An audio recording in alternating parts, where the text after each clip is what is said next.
இன்று திரு அவையானது புனித அடிலா என்பவர் விழாவினை கொண்டாடுகின்றது. இங்கிலாந்து நாட்டிலே அரச குடும்பத்திலே பிறந்த அவர் பிரான்ஸ் நாட்டை அரசியாக மாறுகின்றார்கள். தன்னுடைய வாழ்க்கையிலே தனக்கிருந்த செல்வத்தையும் தனக்கிருந்த அதிகாரத்தையும் நற்செய்தி பணிக்காக அவர் செலவிட்டார்கள். பல ஆசிரமங்களை அமைத்தார்கள். நற்செய்தி பணிக்கு உதவிகரமாக இருந்தார்கள்.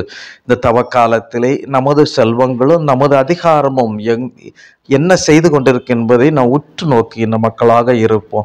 இன்றைய நற்செய்தியிலே நம் ஆண்டவர் இயேசு கிறிஸ்து கடவுளைப் போல பரிசுத்தராக இருக்க வேண்டும், நிறைவுள்ளவர்களாக இருக்க வேண்டும் என்று அவர் சொல்கின்றார்.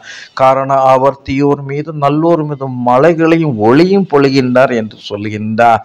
இந்த தவக்காலத்திலே நாமும் பரிசுத்தராக இருக்க ஆபிரகாமை அழைத்த கடவுள் நீ முழுமையடைந்தவனாக இருக்க வேண்டும் என்று சொன்னார்.